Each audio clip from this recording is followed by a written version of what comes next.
everybody. Thank you for watching and listening to the podcast Tell Me Your Story. This is your host, Chris Baker. Thank you. Thank you for coming onto the platform. And today's special guest to tell her story is Delilah Freeman. Give it a round of applause.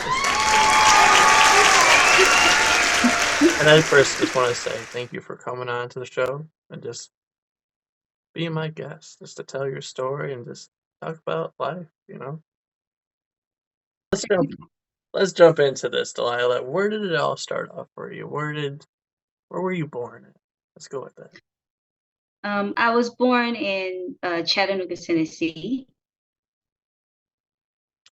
and I spent a few years in Chattanooga before my mother remarried, and then she moved to a town, like a small town, football town sort of place, right outside of Chattanooga. And so I spent the remainder of my childhood there. Do you have any brothers and sisters that you grew up with? Yes. So I have a mix of a family actually. So my mom has a son, which he and I are like, Rick and Frack. And then my stepfather, he has 7 children. And then my biological father has 3 children. So Woo! it's been a hybrid family, a blended family, as you would call it. That's the type of environment that I've spent the majority of my life with. It's a blended family. My goodness, can you describe like what the holidays were like during that time? I mean, just having that many relatives. Yeah. It's like, oh, that's yeah, try explaining it to your friends, right? It's like, oh no, that's my stepdad's kid and that's my mom's kid. Yeah, but no, holidays were exciting because our house was the central location that everyone gathered. So holidays were lots of food and family and fun. No, just to be honest with you, you might think that's a lot. I actually had somebody on a while ago that actually had 21 kids. 21, you imagine Oh that? wow. And they're No, all brothers and sisters, same mom and dad, everything. No, no in between. 20 kids. Yeah, I can only handle uno, just one. So, yeah. What I was thinking in that situation is, where did you have the time? Where'd you have the time to keep making that family grow? You got like what, 15 kids after maybe two. Where'd you get the time? Yeah. How do you manage that financially, emotionally? Like who they are, star winners in my book. Yeah, I bet the taxes look good.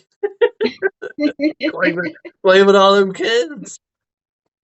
Uh, but anyway, let's get back to your story before we get a little carried away there. So I can imagine Christmas was probably good too, because you got all these guests from your brothers and sisters. Everybody kind of made it nice. You just like, okay, this is what I want, guys. Can you help me out here? Yeah, it was a good time growing up.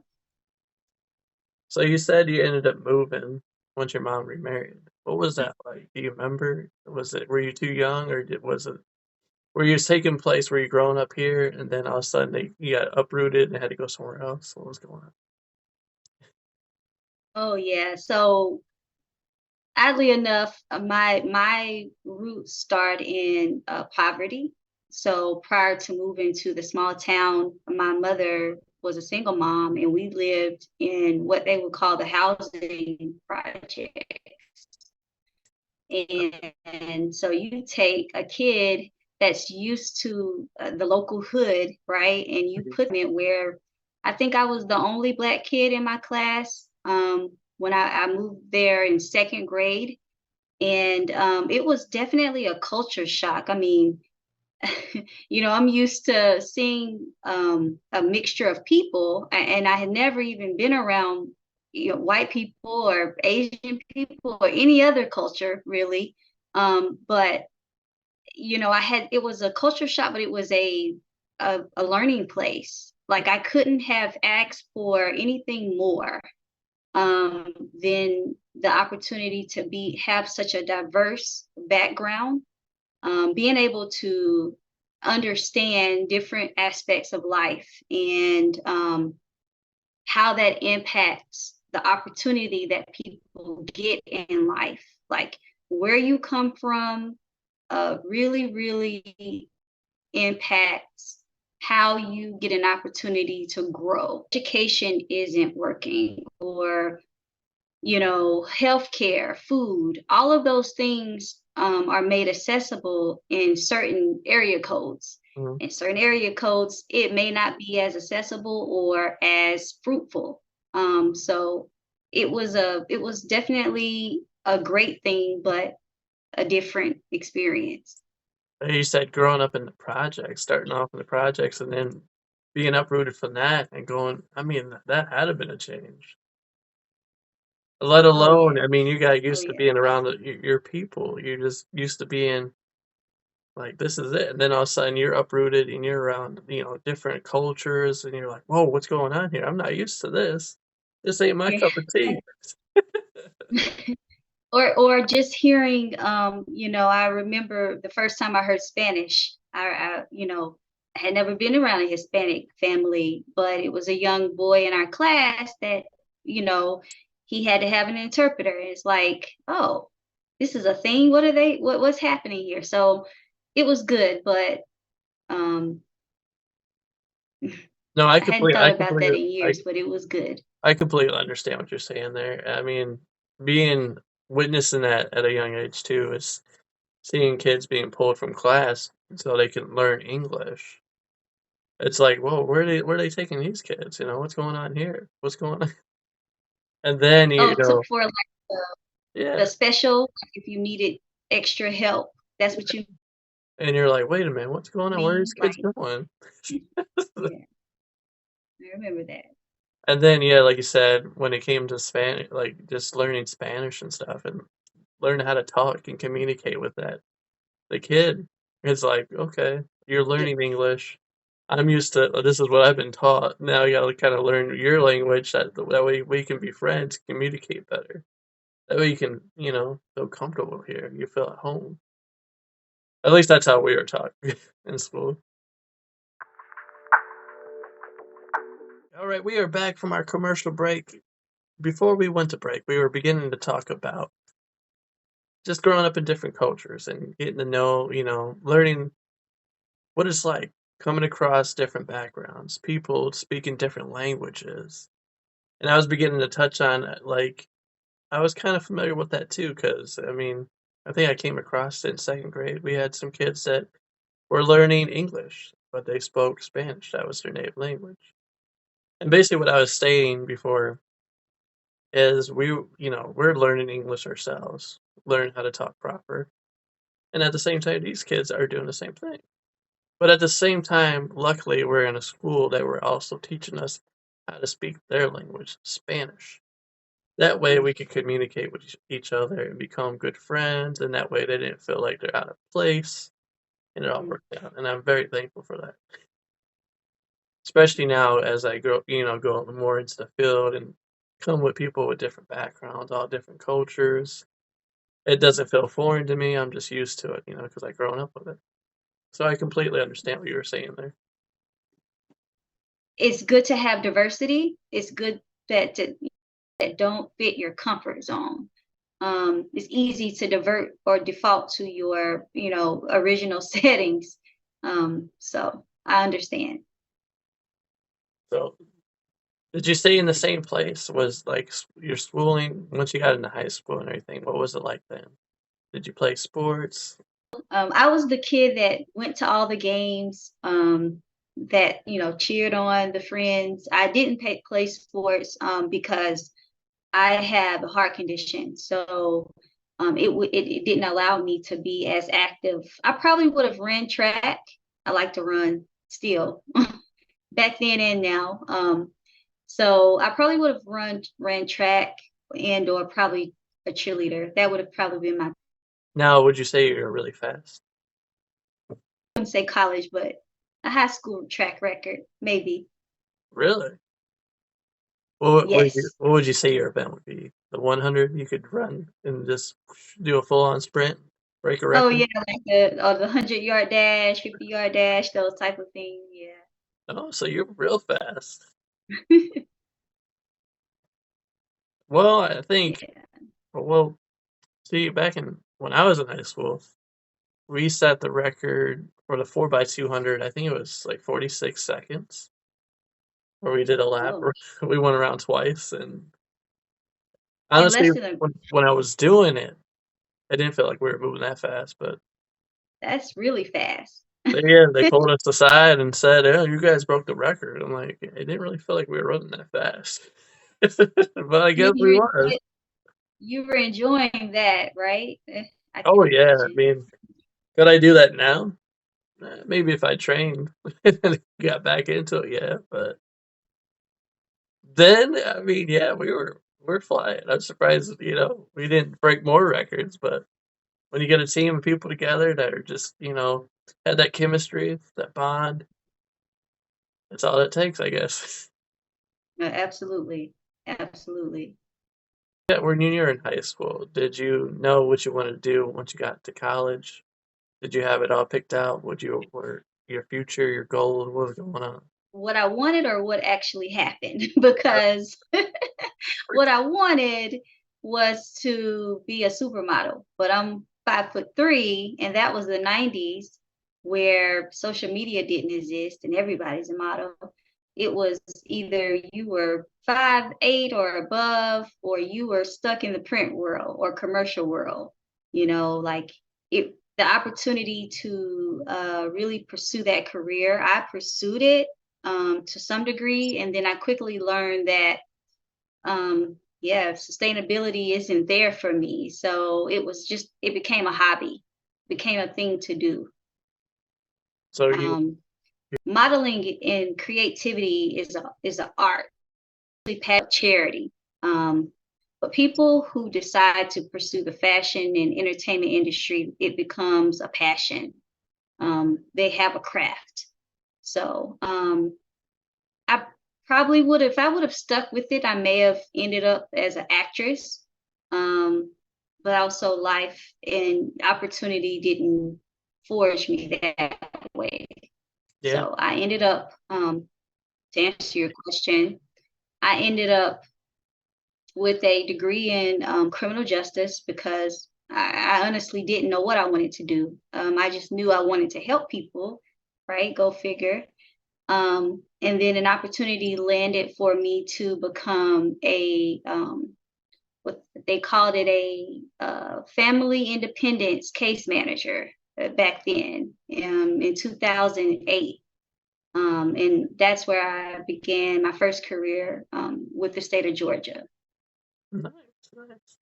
And I mean, how was that adjustment to, I should say, going from wanting to be a model and then getting your degree in criminal justice? How was you need to talk about the transition there? Transition. It was called Bills and a Recession, on the onset of a recession. And, it was called sink or swim.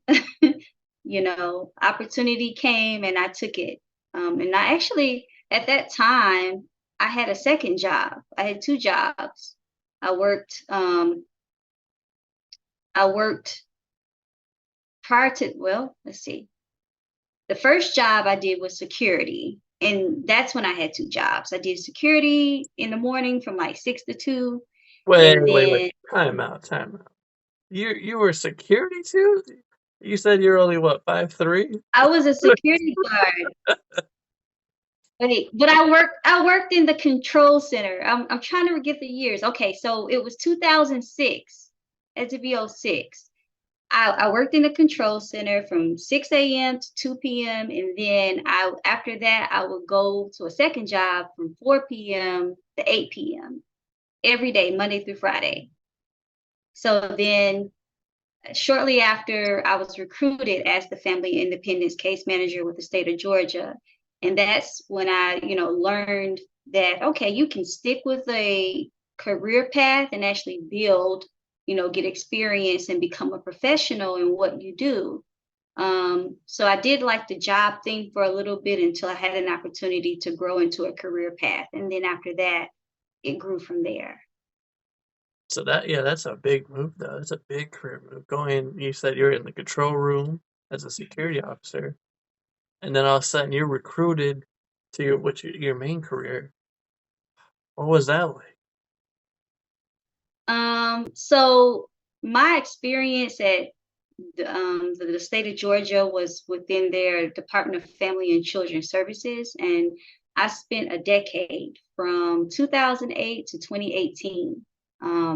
I transitioned from what they would call the Office of Family Independence to their social service side. So I did everything from food stamps to Medicaid to foster care, all the way up to adoptions. So I probably did a little bit of everything within that decade for you know family services, family and children services. Now, just in case anybody's curious, we got one of those curious people in the audience. Did you ever have to run out and tackle somebody as a security officer?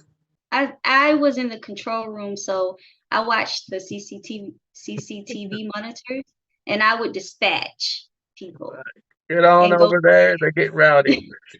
And they say 10-4, which is okay on a 10, walkie-talkie. 10-4. Or they'd say, give me a 21. I think that means a break Location. Okay. or something like that. Yeah. Yeah. 21, give me a location. That sounds about right. Yeah. But working for the family and just working in that family and children's, Mhm. did it take a special place in your heart? When you started doing that, or did you just feel like this is what I want to do? You felt that connection? Yeah, so I really, really enjoyed that job. I enjoyed the effort that not necessarily the effort because it was a lot of work and I had a lot of kids on my caseload, but it was the impact on the families and the children. Like I call them my babies, even though I have one biological kid. Like all of the kids that I helped or the families that I impacted held a special space in my world during that time. So I put in a lot of effort to support them and give them the resources and find innovative ways of protecting what wasn't initially protected before it landed in my lap. Now, what was it like? Do you still have like connection with the kids at all?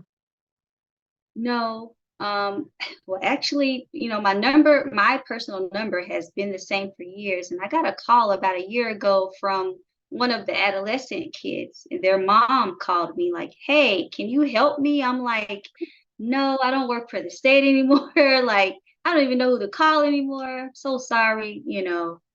All I could do was give her like, general resources. But it felt good to know that even so many years later, people still think of me as a resource, Yeah.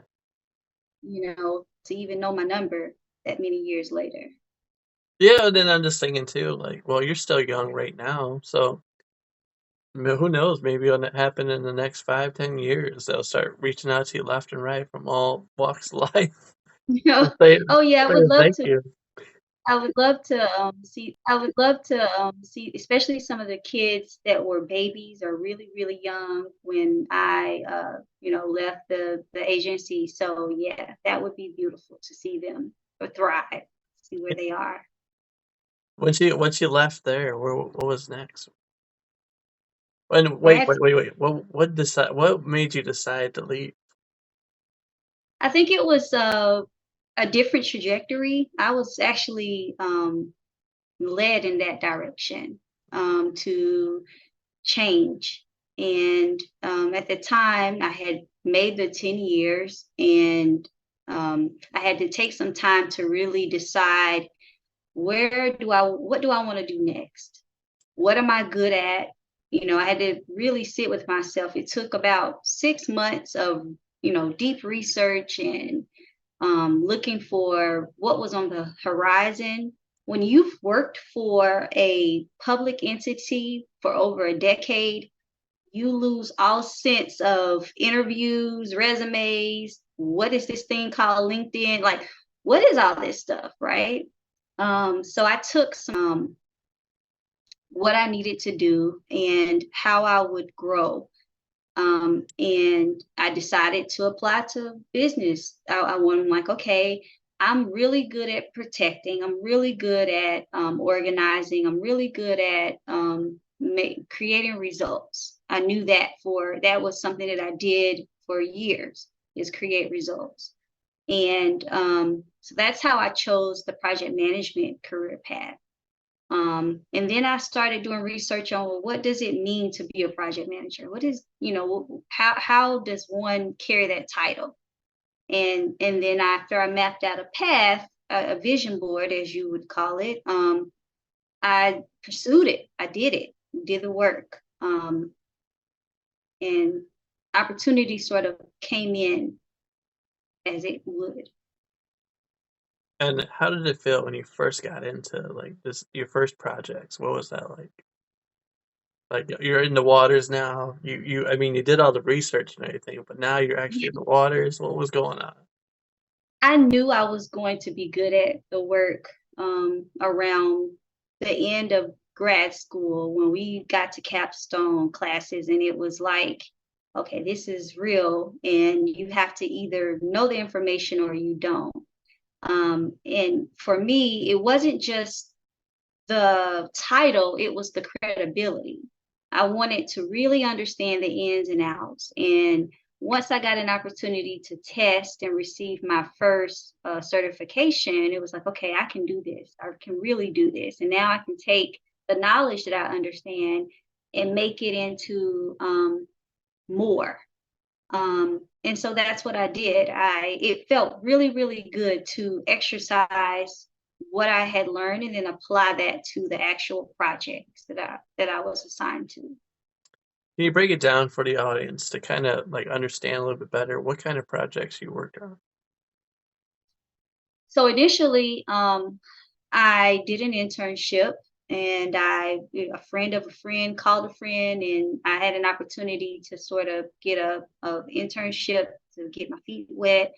And then I was shortly after I was recruited by a cybersecurity firm, where I was able to learn so much. Oh my gosh. But the type of projects that I worked on were from the perspective of information security systems, and everything from GRC to threat intel to black offensive security, to security operations, they call it DevSecOps, so development security operations.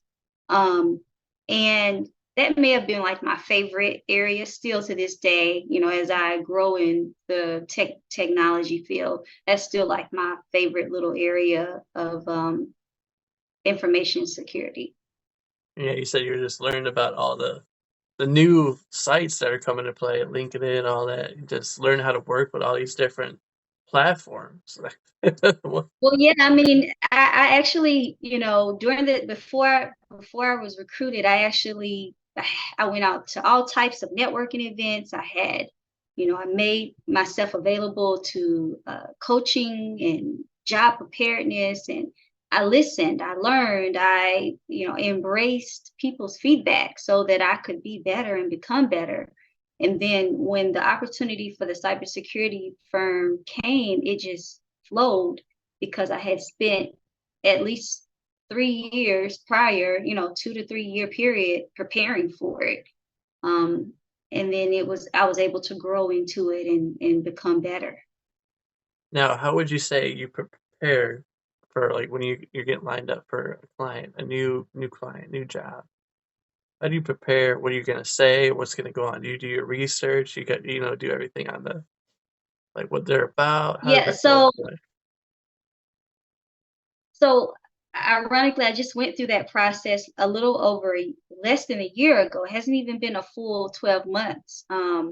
So I, was online researching, like, okay, how do I grow again? So if you recall, I did research on how to even start the career path. So I did it, started the career path. It's like, okay, now it's about sustainability. What can I do to become better? What can I do to become more marketable?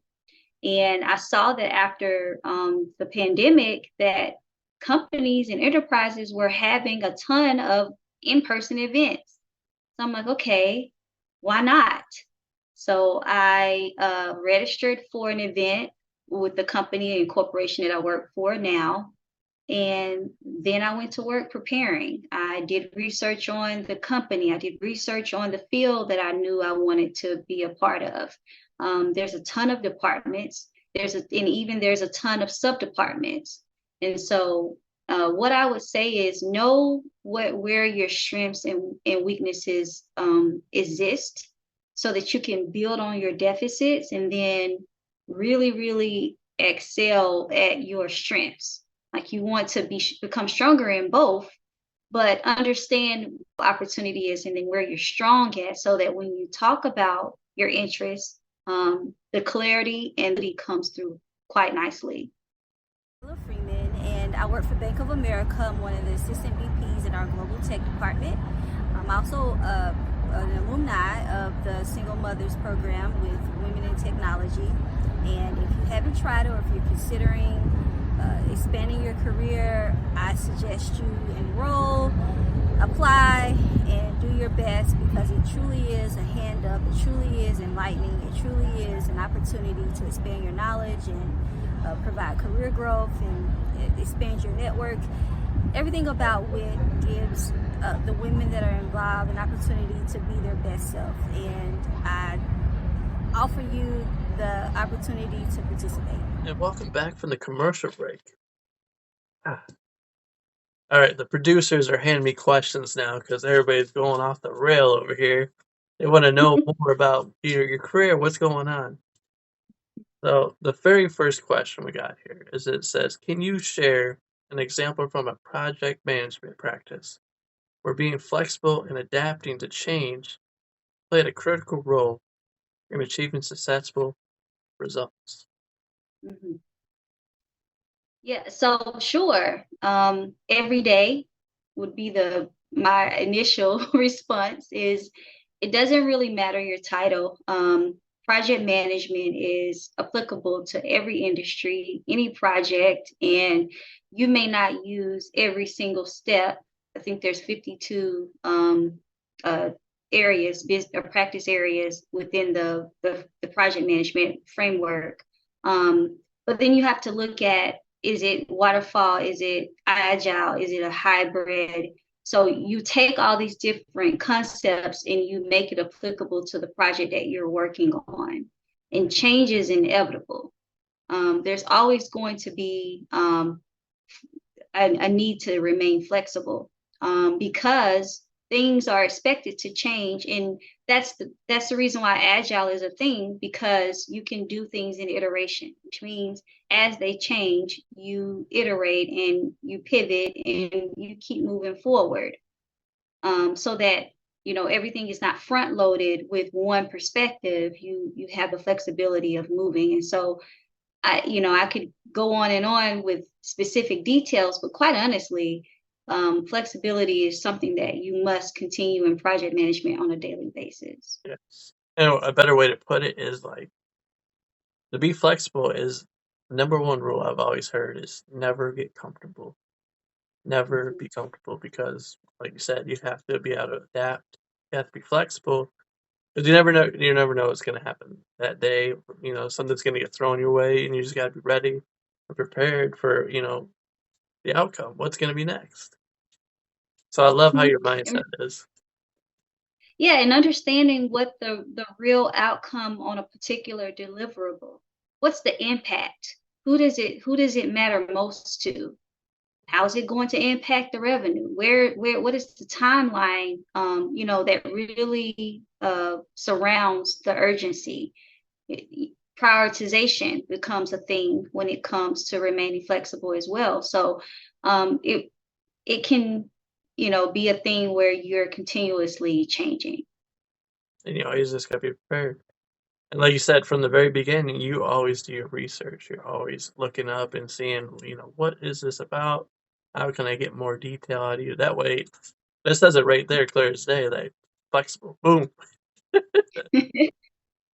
Yeah, I'm fairly analytical by nature, I think. And so it sort of spills over into my work, my professional life.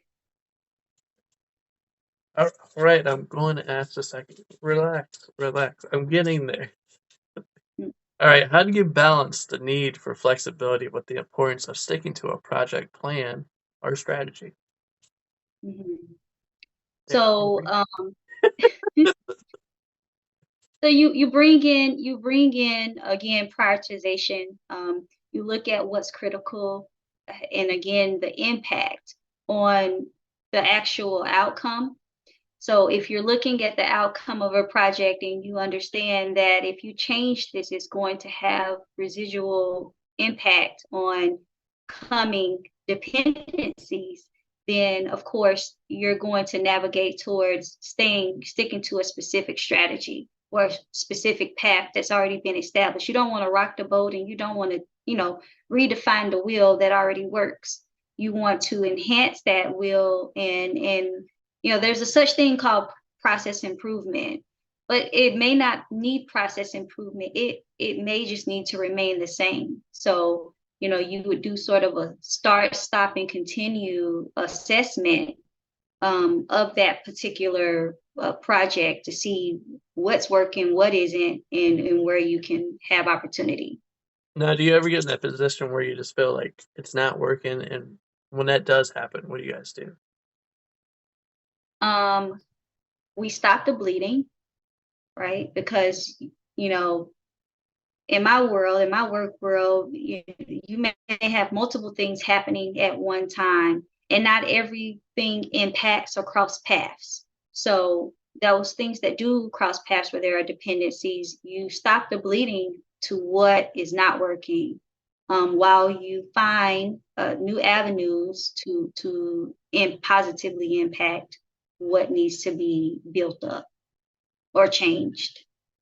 Now, with your kind of work, I too just started thinking about it, just popped in my head. Couldn't it be like kind of, how do you keep yourself from being mentally drained and staying just fully charged? Fully charged. So rest. Rest is so important. Understanding your limitations and being able to say no, and understanding what the context of no really means to your response or to the request that's being made. Because it could be no, not right now. It could be no, not at all. Or it could be no, here's an alternative. So really understanding where your capabilities are, what your capacity is, right? Mental, physical, emotional, because all of those things impact how we show up to the world, how we show up to work, how we show up at home. It is in this world, home and work, professional and personal, has finally became a thing where who you are and what you do can be equally separated, but just as important to each other. I can remember, 15 years ago, home stopped at the door, right? You had to turn it off, and you had to be who you were professionally all day, every day. And then all of a sudden, the pandemic came and changed that narrative. Yeah. Because now work is home is work, and you have to do both, which you did all alone. It's just that we survived in a world where all you did was what you do, and that overshadowed who you are, when in fact who you are and what you do are two different things. Well said. All right. So, the next question: can you discuss an achievement in your career that you found just rewarding? Had lots of achievements over the last, I'd say, 5 years. But I'd say the most recent was, it took me 2 times to pass the PMP. And it was like, it was something that I really wanted. Not that I didn't understand the information, but because of the nature of the way projects are handled in this environment, this workspace, you needed to understand not just the terminology, but then the how to apply it, making it applicable. And the test was so intense, and it was so full of scenarios that I had to really think past the norm and out of the box to pass it. And so once I saw that pass and the areas of what I did well in, what I excelled in, I was so relieved. So I would say that was the latest, greatest. I could only imagine, like, really, I mean, like you said, failing that test, and you said it was just head over heels. It's like, whoa, man, what was that? What I just take? But then once Mhm. you got back in there and you're, more prepared, more ready to go, you're like, I ain't gonna let this test ruin my, chances. And once you pass it, Well, yeah, I mean, the first time I took it, I was a little stressed. But then the second, I changed my study method.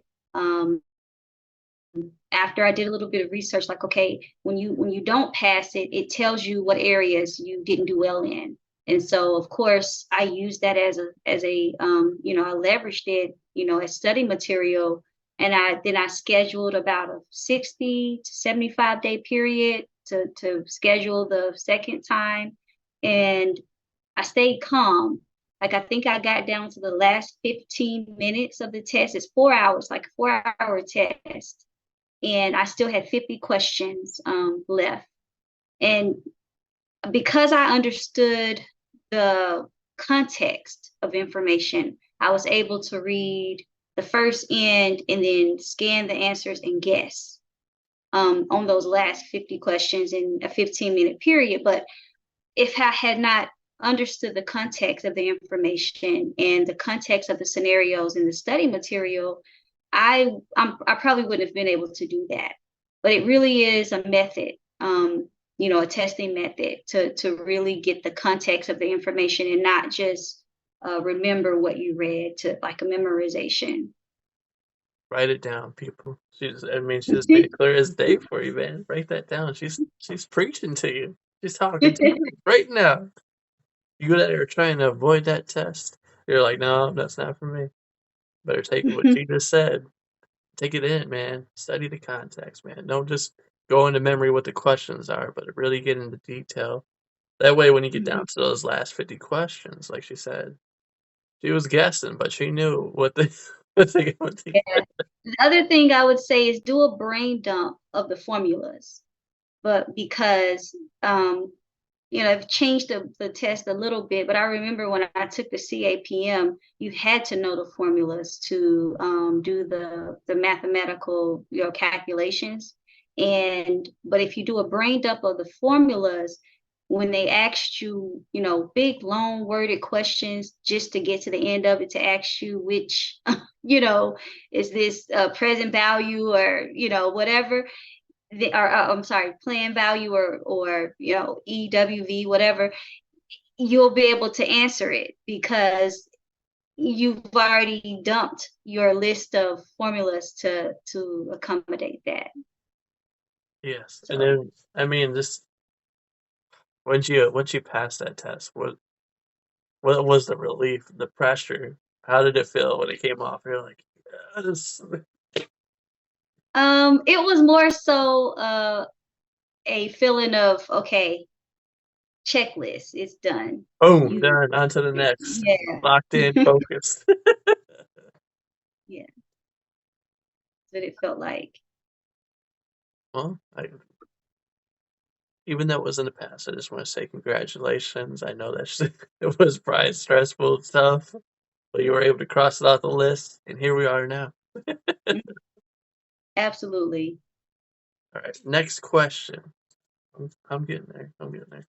How do you stay motivated and maintain a high level of commitment to the project, especially during challenging or setback projects? How do I stay motivated when there's setbacks? Yep. So separating your emotions, understanding that how you feel really doesn't, it matters, but it doesn't matter to the expectation for you to take responsibility. If you sign up for something, deliver, remain accountable for how you handle the work.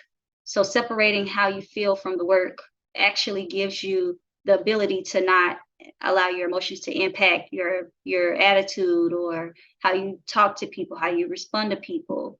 The frustrations that come along with not getting your way, because you can have things planned, and say, hey, this is what we're going to do. This is how it's going to be delivered. And then change comes. Unfortunate circumstances occur, and then they derail the strategy that you established. And so now what? I mean, you can't allow your emotions to go off the rail because it didn't go the way you intended it. So I'd say separating your emotions. Well said. Separate your emotions, because if they're going to get in the way, you can't allow that to be in the workplace. Intelligence is a thing. It really is a thing.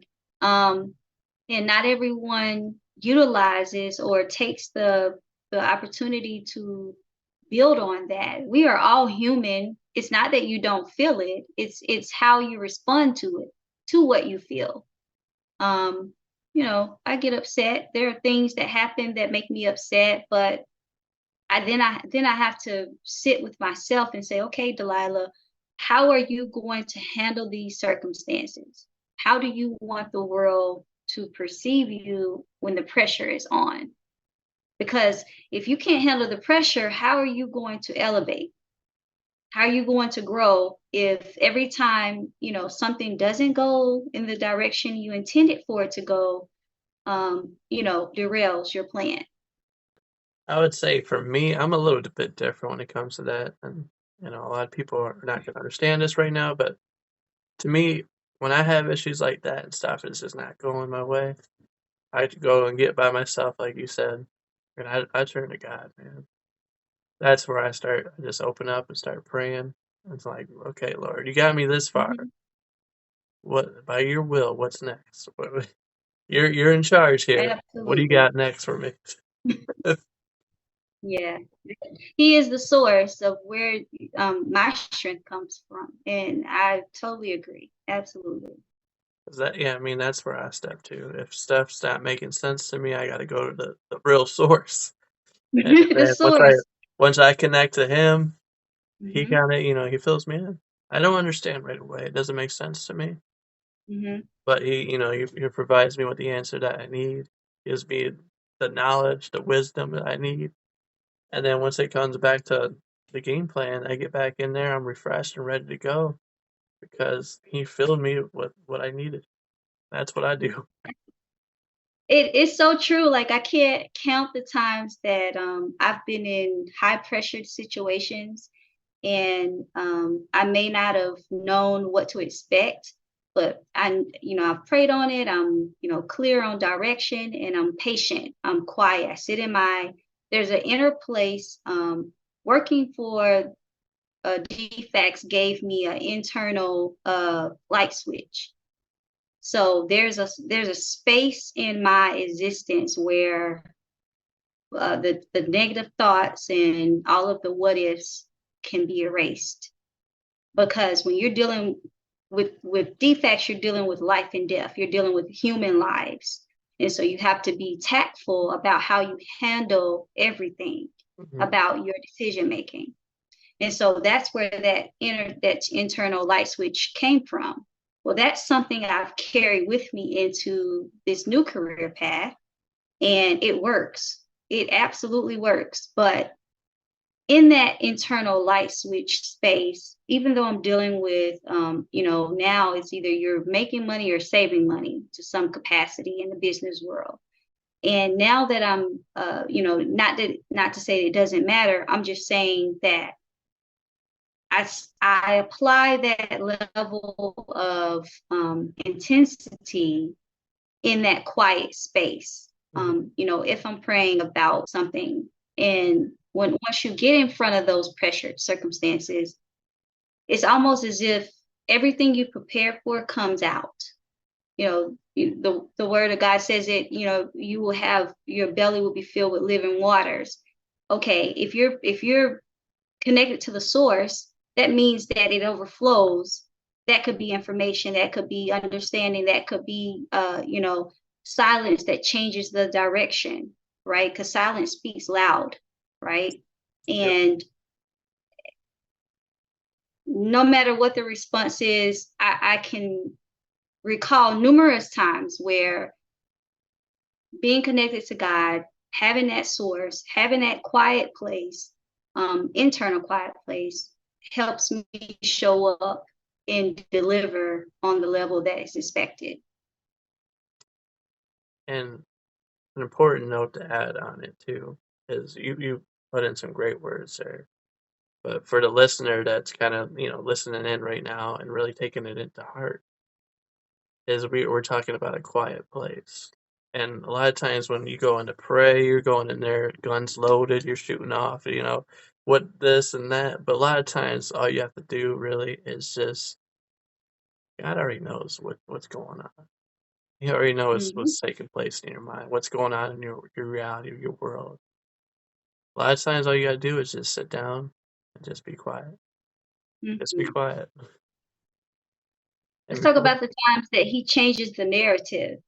Like, you walk into a circumstance where their intentions are to do A, B, and C, and then God will, I've watched him do it numerous times. He really will redeem the time and change the narrative in a circumstance that may not have been meant, to positively impact you. He can do it. He's able.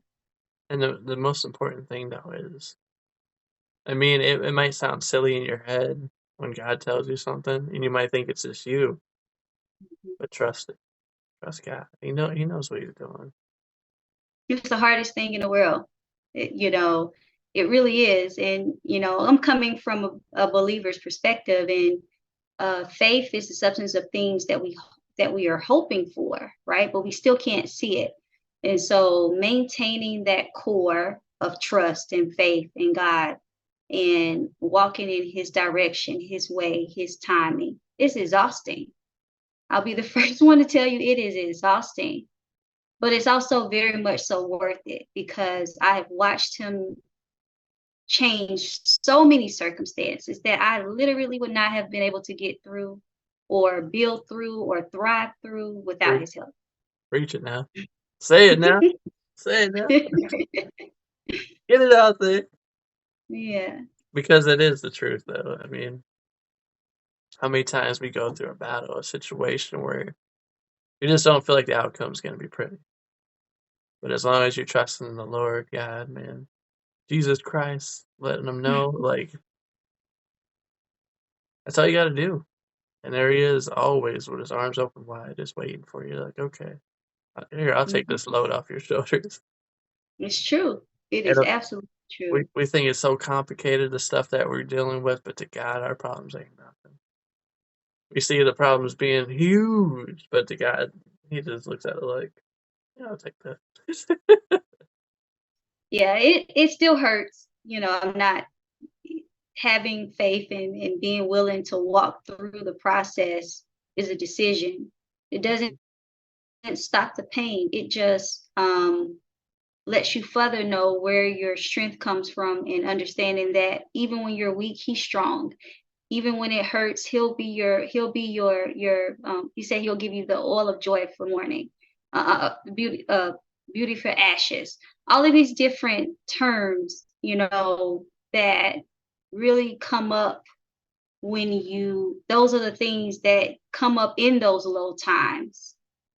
Like, as your days are, so shall your strength be. Like, that's like one of my favorite scriptures. Why? Because every day I need more strength. Okay, because days get longer, responsibilities get heavier, issues become more intense, and you still have to face it. Yes. Preach it, man. So as your days are, so shall your strength be. Let the truth come out, man. It sets you free.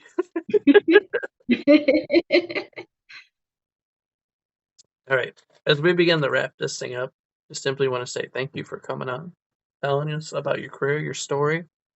We're kind of going to jump into like stuff outside the career.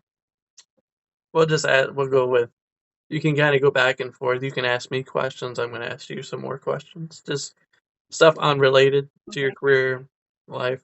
Well, kind of your life, but so outside of work, what do you like to do? What are your hobbies? When you get your free time, what do you get to do with your family?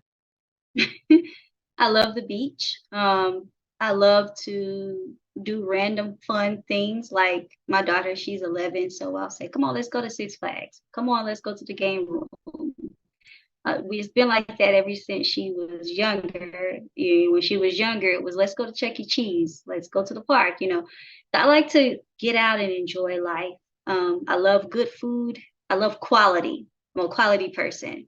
Doesn't necessarily have to be a certain brand, but quality matters to me. Quality is important. So yeah, I like to travel. I like to sleep. Sometimes home is, the best option because, Amen to that. you're moving so fast throughout life. You don't have a chance to enjoy it as much. Yeah, get to relax. I mean, that's just your safe haven. You just get to relax, man. Get home and then just relax. And do nothing. Turn off the phones, turn off the computers. Just be with the family. That's all that matters some days. Mhm. Unplug, Absolutely. man. Unplug. um, Second question: if you could go any place in the world for free, no charge, nothing, where are you going? I'd probably go to like the Maldives, somewhere off the coast. I'd be by the water for certain. Oh yeah, for I'd, sure. I'd soaking up the sun. Something about the water, man. Just I find it so peaceful. Just being Mhm. next to it is so relaxing. So much so that that's where I'll be when I'm done in this space. Because really, truly, it's in my will. Like, take the rest of me to the water and dump it. That's where I want to be. Dump it. You wouldn't be. Does it got to be the ocean, the lake, or where you got to go? A Oh pond? no, it has to, they're gonna have to take a flight if they don't live by an ocean, a clear ocean. I want to be in clear blue waters. Clear blue So waters. Okay, that's where. Jamaica, Hawaii, doesn't really matter to me. Just take me there. If you could, okay. If you could live anywhere in the world, I know it's Mhm, kind of like if you could travel anywhere, it's kind of the same question. But if you could live anywhere in the world, where would it be? mhm. New York. New York. As much as I love the beach, I'd live in the smack dab in the middle of New York in a penthouse if I had my I know choice. that's like a big change though. Like you went from the beach, now you're in the city, You can travel to the beach, so you know, I would. That's exactly what I would do. I would move to New York. and then you would have a vacation home somewhere by a beach. Oh, you better believe it. Like I need You to better. get out of the city. I got to go somewhere. Yeah, I would. Maybe one day. We'll see. All right. For the last couple of questions, I turn the tables over and I kind of hand the mic to you. So if you want to ask me any questions right now, go on ahead. Hmm. So what are some of the things, what are some of the ways that your viewers see and view success? Oftentimes people look into what's on, what they can find online, and then decide that this is the definition of successful. And so I would, beg to differ, because I believe that the character of a person, not necessarily what they do or how much money they have, how much money they make, the outer core of it's just a shell, right? How does this person treat people? Is that the definition of success? Because I tend to think that success is subjective to the person that is you're asking, because what's successful to me may not be successful to you. And so I would encourage the viewers to see past the hoopla, right? The greatness of titles and positions and power. Money, power, and influence are the three most impactful things that people zone in on and hold up to the value of a person. When it very much so, all of those things can be taken away. They're just tangible I totally agree. assets. It's the intangible that matters the most. I would agree with you. To me, that's a better way to put it. Is success to me is just if you're happy with your own life. Mm-hmm. I know a lot of people, like you said, they tend to think, okay, I'm making a lot of money. I got this big house. I got this car. But I think that's kind of like what brainwashes you from society. What do you feel? Like, how do you feel about your life? I feel great about my life and how I treat people around me. Just, that gives me a good feeling. And then, like, everything I do, I always put everything I can to do, like, my best. Mm-hmm. Yeah, you do have to put your best forward. Absolutely. Putting your best effort. If you're going to do it, go for it. Don't half do it. Don't half step. That's what my mom would call it. Either do it or don't, but make a decision and, stand by it. Set goals, go out there and accomplish them. There's another one. Cross them off, man. Cross them off. Accomplish them.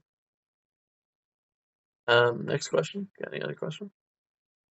Yeah.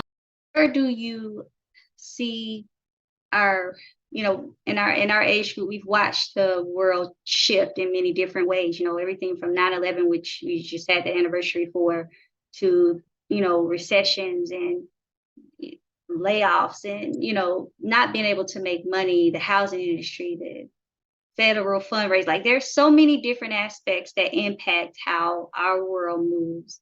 How do you feel? What do you feel would be a good place for people to sort of stand still, that quiet place that we were talking about?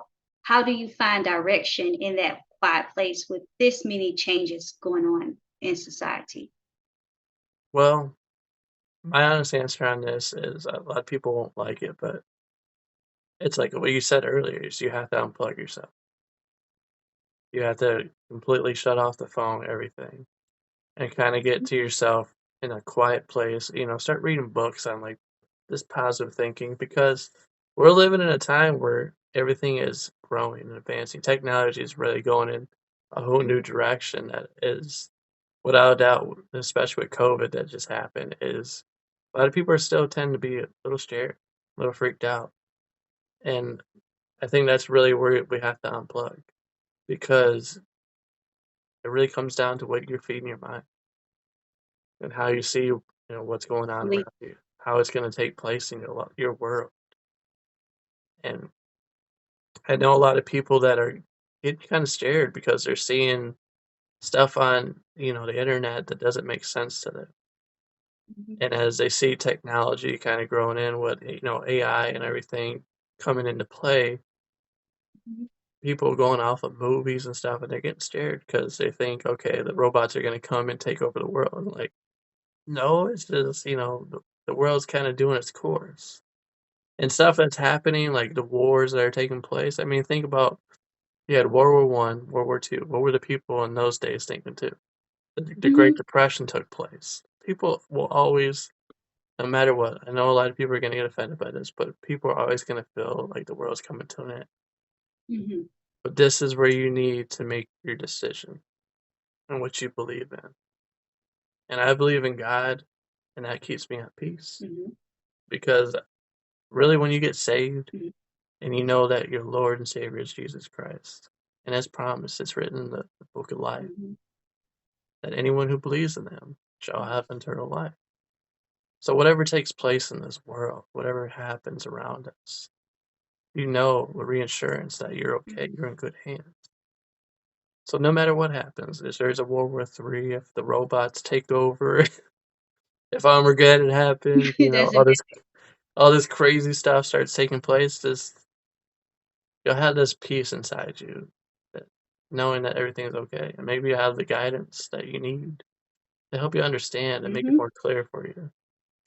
Because in these times, as like I said, is everything is just growing and it's getting so advanced that you're trying to keep up with it, especially after it was already 3 years ago with COVID, but Mhm. it's still here, it's still out there. It's It's just still here, and the winter is on the way. And we have to know that God holds tomorrow. None of us have control over what happens in the next 30 seconds, let alone tomorrow. You know, so we have to be at peace with where we are in this moment. I think that the present time is our biggest gift. So if we don't embrace it, we don't make the most of it, shame on us, right? It's a decision. Um, I remember growing up and understanding Christianity as a religion, but I had to become an adult before I understood it as building a relationship with our Lord and Savior. And once I understood, okay, there's a difference between tradition and religion, and actually building a relationship that you can walk through everyday life, right? So no matter what comes at me, I know that I can go to my source and I can fast, I can pray, I can find direction and guidance. Even if it doesn't, even if it's not loud and clear, I'm walking by faith. I would call it blind faith at this stage in life. But really and truly, I think that we have to get to that place where we understand that He is in control of everything, good, bad, indifferent, and be okay with it. Let Him have it because we can't handle it anyways. yep.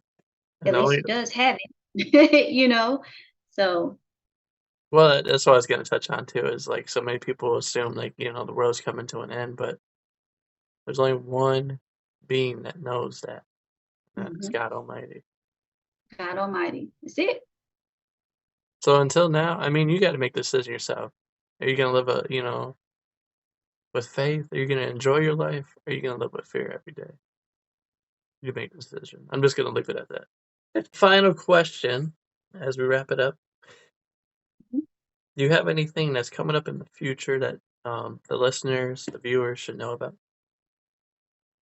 Yes, I do. So I have this conference called The Harvest is White. It is based out of St. John 4. You can go in and read the story. But as a synopsis, it is based out of the woman at the well. Jesus is there talking to her. And shortly after, the disciples, they return with his food that he asked for. And then he explains to them that, he has food that that they know not of. And essentially, it is prayer and fasting, being fed by his impact on this woman's life. So helping people. And he goes on, you can read on down, he goes on to say, you say 4 months until harvest, but look at the fields, they're already white. And that message speaks to the fact that we have an opportunity to impact today instead of putting it off until tomorrow. And so God gave me the vision of this conference in 2021. And the first time that I did it, I brought in a speaker. It was, women empowerment, a networking event. And it was almost like the birthing on a horizon, a new horizon of opportunity. That's what it felt like. And so this year, I wanted to scale up and make it even bigger, even broader, even more impactful. And so, and I will post the link and everything, but essentially it is going to be set up as a one-day conference where I'm bringing in speakers and professionals, everything from leadership development to business development, you know, self-care techniques, mental health awareness, accounting, marketing, anything you could think of that we face today in a business. They're going to be talking about it. I personally know what it's like to go to work all day on a regular job and then go home and run a business. And so the other aspect of the conference is professional career growth, something that I know very well and have transitioned in, multiple times. And so I understand the challenges. I understand, what it means to build a positive network of people and individuals that can help you and you can leverage and then you pay it forward. And that is, what the conference is really based on, is really paying it forward and putting a place where people can share their cards and, lift up their business if they have one, or be connected. I have a recruiter that's going to be there taking resumes and putting people to work. So there's a ton of opportunity at the conference.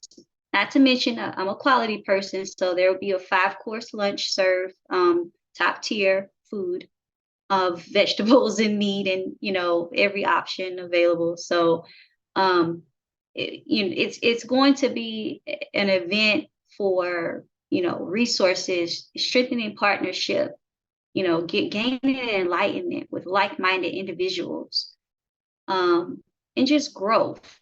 It is literally a growth opportunity for career professionals and entrepreneurs. Awesome. All right. Any way that people can, people want to connect to you, want to reach out to you, how can they do that? Mm-hmm. So they could head on over to kishenterprises.com. That is my personal LLC. From there you can schedule a Calendly, you can send me a message, or just take a look at the services that I offer with Kish Enterprises, or you can head over to LinkedIn, whereby you could reach out to me via Messenger or request a connection. So I'd say those are probably the easiest routes. Okay. Well, I just want to just wrap it up now and say thank you once again for coming on the podcast and telling your story, talking about your career and just your life in general, and giving so much great advice. Yeah, thank you. Thank you for having me. It's been such a pleasure. It is definitely without a doubt a pleasure. And I hope the conference that you have is going to be successful. That goes, I mean, I could already see it's going to be God's hand's already over it. So it's His thing. I'm just the messenger. that's the So, messenger. yeah. And also, for the viewer, the listener, the audience, this is a platform for everybody. So if you're interested in ever, you just want to come on and do like how Delilah did today and just tell your story, talk about your career, your life. That's what this platform is for. You can reach me on LinkedIn. That's probably the best way to do it. Or find me at Facebook, Chris Baker Jr. That should be the first one that pops up. You see a picture of me. And then, yeah, just get a hold of me, message me, and we'll make it happen.